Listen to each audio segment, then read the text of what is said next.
Mon quotidien est rythmé par des allers-retours entre Bordeaux et Paris. Malheureusement, Bordeaux ne propose pas une structure suffisamment adaptée pour que je puisse plus progresser. Autant mettre toutes ses chances de son côté et aller chercher les bonnes structures là où elles sont. C'est essentiellement à Paris, en région parisienne, qu'elles se trouvent. Beaucoup pour le bloc, mais aussi pour la diff. J'ai migré à Paris une très grande partie de la semaine. Et la plus grosse partie de la semaine va se dérouler à Paris, dans les salles parisiennes, au club de Massy et dans l'ensemble des salles privées, ainsi qu'au pôle France à Fontainebleau. Du coup, moi je m'appelle Guillaume Levernier, je suis entraîneur en escalade. Ça va faire quoi, 4 ans que je travaille au club de Massy. Et je gère surtout tout le niveau dans ce club. Il y a des grimpeurs que je suis personnellement, que je suis quotidiennement dans l'entraînement. Ensuite, je vais également piloter de plus loin certains projets sportifs, par exemple avec Sam. On collabore ensemble en difficulté. Et il y a d'autres grimpeurs, notamment comme Joshua, avec qui je vais voir plus ponctuellement et avec qui justement je vais apporter plutôt certains points techniques, certaines visions un peu de l'entraînement. Josh, je le vois principalement sur un projet en diff. Aujourd'hui, là, du coup, première partie de séance, il va faire une simulation de championnat de France et principalement sur un tour de demi-finale. Du coup, il va avoir 4 blocs, 5 minutes par bloc à vue. C'est un circuit qui est dur, qui est vraiment dur. Si on propose ce circuit aux meilleurs français, tu rentres en finale à 2 blocs et 4 zones, c'est sûr que je pense que tu rentres en finale championnat de France. 3 blocs, tu gagnes le tour. Il va faire 2 zones, il va gueuler, il va pleurer. Voilà. C'est bon. Aujourd'hui, on va travailler la résilience face à l'échec, tu vois. On l'a déjà vu sur la vidéo sur Valence, quand même la résilience. Ouais, c'est de la merde ce sport, c'est fou. Ah non, mais c'est un truc de ouf. C'est un sport de non, mais si tu veux être sportif de haut niveau en escalade, mais il faut que tu sois hyper résilient, quoi. On passe globalement 99% de notre temps à échouer. Si tu viens à l'entraînement, en plus, t'as pas tes potes, tu te fais chier, et en plus tu te fais sauter ou tu te fais défoncer quand tu fais des voies, et ben je pense pas que tu vas durer très longtemps dans ce sport, quoi. Faut avoir facile. Ouais, il faut avoir vraiment très fort, quoi. Je pense que Joshua dans la simulation, il peut faire le bloc 1. Le bloc 2, il fait la zone mais pas le top parce que le deuxième étage, il est vraiment dur. Là, peut-être la dalle.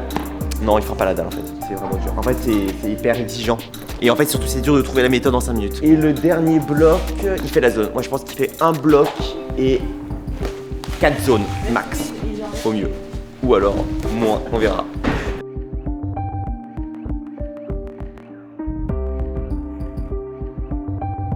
Départ de pied, c'est ça? Ouais.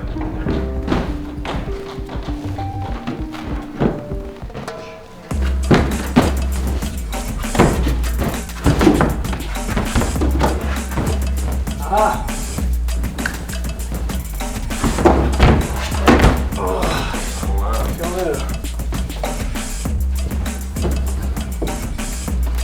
Allez,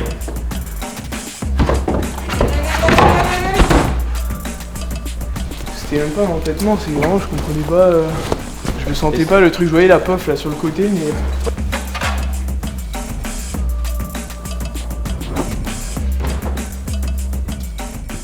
Ouais, je pense que ça peut fonctionner en roll cup, hein, carrément. Hein. Ouais, quasiment. Hein. Le niveau français, hein, il devient vraiment très dense là. En bloc, il est hyper dense. Les meilleurs français font partie des meilleurs grimpeurs au monde en bloc. Hein. En tout cas, ils sont dans le top 10 mondial. C'est hyper attractif. Mais c'est en fait, il me manque un pied droit. Bah pour les championnats de France à Anse, ils sont 20 à pouvoir rentrer en finale. Peut-être 20 ou 25 à pouvoir rentrer en finale. Il y a 6 places, il y a 20 places en finale. Incompréhensible. Je suis mais mou force. Je suis pas réveillé, c'est pas possible.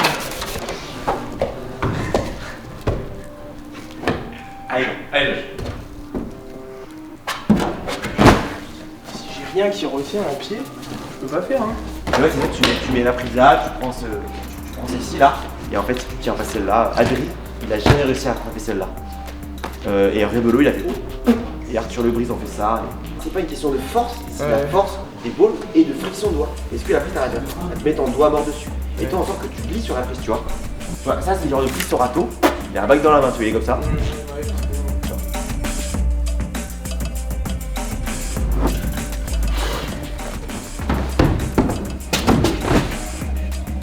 Il arrête. Ok.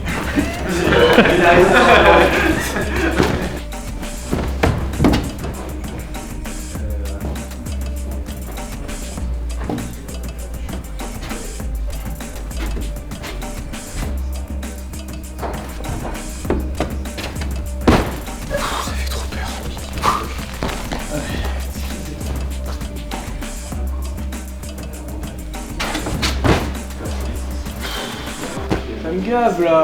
Je suis pas précis. Je démarre pas des blocs. Je ne démarre pas.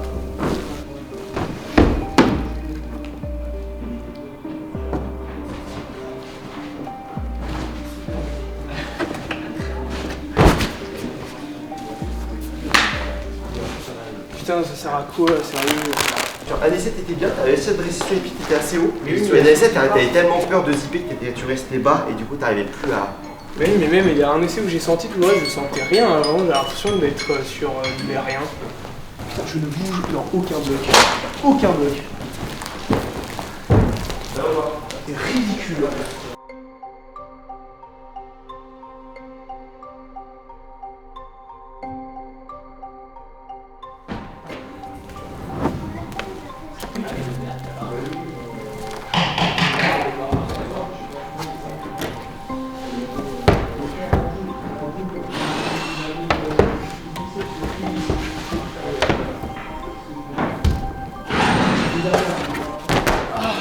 Avec Joshua, en fait, on s'est peu vu jusqu'à maintenant, mais on va plus le voir. De toute façon, dès que la saison 10 va beaucoup plus commencer, on verra beaucoup plus. Je sais bien dans quel style il est fort, quel style il est moins fort. C'est quand même un grimpeur qui a quand même des qualités très marquées et aussi des points à travailler qui sont aussi assez marqués. Je dirais que j'ai une bonne idée de ce qu'il faudrait qu'il travaille, en tout cas pour pouvoir rentrer en équipe nationale et pouvoir performer en Coupe du Monde. J'ai pas d'énergie là, ce matin. J'aime pas alors. Je me sens mou, mais je me sens pas nul ou quoi. Je suis balancé, t'es impuissant. Ah tiens, je vous avais dit la résilience. On est dedans. Ce serait bien un moment de montrer en vidéo que je survole tout parce que là. Tu vois, on fait des plans de coupe, tu te mets en haut et tu fais oh gros saltos. Que là, les départs, ça va être sympa à regarder. Le truc, c'est qu'aussi tu triches pas, hein. À chaque fois c'est de la compète et des entraînements, des vrais entraînements, enfin tu t'envoies dans des trucs durs, il n'y a pas de secret. Hein. Enfin... Ouais. Je pense qu'en tant qu'entraîneur, si tu veux durer, il faut que tu aies un bon équilibre entre ta vie professionnelle, ta vie perso, et entre ta vie d'entraîneur et ta vie de grimpeur. Et vu qu'en plus je visse et je joue des voies dures, tu te dois d'avoir un niveau minimum quoi. Tu vois, si tu as un niveau 6A, je pense pas que tu puisses être pertinent pour ouvrir un 9A. Je pense que si demain j'arrête l'escalade, j'arrête de pratiquer ce sport, à terme je serai un moins bon entraîneur. Disons je serai moins lucide sur okay, qu'est-ce que c'est qu'une voie dure, qu'est-ce que c'est qu'un sportif de haut niveau, etc. Et pour la diff, il va taper un run dans une voie que j'ai ouvert. Cotation estimée entre 8C. En sachant que chez nous, on serre les cotes. Hein. Fort. Quand tu fais 8C à Massy, t'es quand même fort. Par exemple, moi j'ai pas fait 8A à Massy, j'ai fait 8B en falaise, tu vois. 8C avec quand même 44 mouvements, il me semble. Je pense qu'après travail, c'est pas si dur à enchaîner, mais à vue, c'est très dur. Parce que t'as des petits pièges, t'as des sections, t'as des petits mouvements où il faut un peu s'engager, il faut trouver un peu les bonnes solutions au bon moment. Et du coup, on va voir comment il va se débrouiller, quoi. Je pense qu'il y a moyen qu'il puisse faire 4 dégaines, comme il y a moyen qu'il puisse faire 30 moves, comme il y a moyen qu'il fasse. Non, pas le temps. Josh, voie jaune. Au niveau des volumes, s'il n'y a pas de prise de suite, il n'y a pas le droit. Arrête interdite. Au niveau de la troisième du coupeur, il faut la clipper forcément avec cette pince. Et là-haut, c'est pareil. Et t'as 6 minutes.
extrême. Je suis monté qu'une fois dedans, donc du coup, pour l'instant, j'ai pas les bonnes sensations. Elles sont pas toutes optimisées et j'ai pas encore intériorisé musculairement, en mémoire musculaire, la voie, mais bon, quand même, enchaîner ça, en première impression, c'est quand même monstrueux.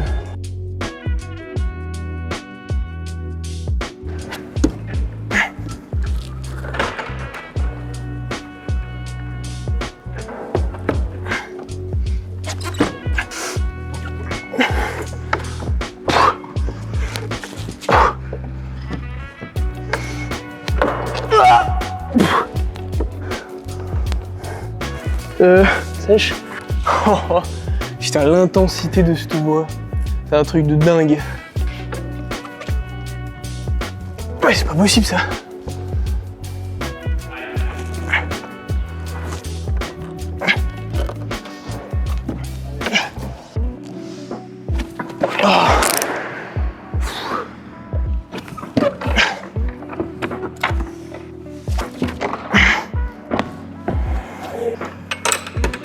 C'est bon, ouais, sec.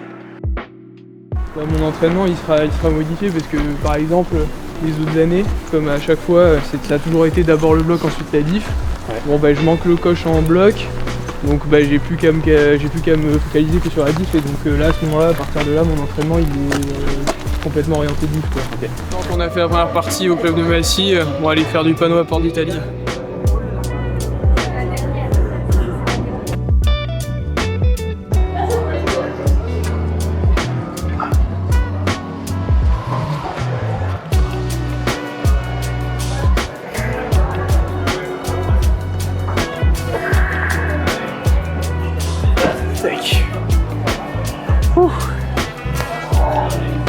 Petit échauffement panneau. L'intérêt du panneau, du spray wall, c'est que c'est un outil d'entraînement pour bosser le physique, et tu bosses en gros des séquences de mouvements que tu te crées toi-même. C'est hyper convivial comme type d'entraînement, parce que généralement tu vas avec des potes et on se crée mutuellement des séquences de mouvements. Tu peux créer des blocs, ça peut être des mouvements très spécifiques, et puis aussi créer des boucles d'endurance de force ou de résistance. C'est vraiment illimité, tu as plein de prises jetées, vraiment toutes les variétés de prises qu'on peut retrouver, en compète essentiellement, parce que si c'est pour le rocher, une moonboard ou des vieilles prises peuvent suffire.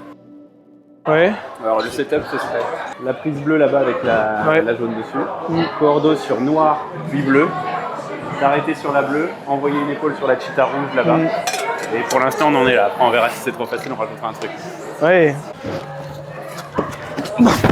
C'est hyper dur.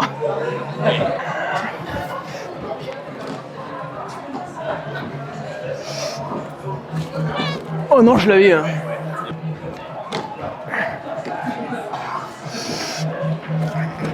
Oh.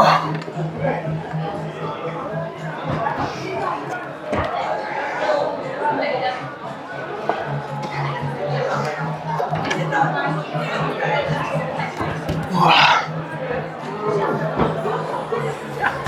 Du coup, ça, c'est l'audacieux celui-là. Ouais. C'est l'audacieux. Ouais, c'est ça.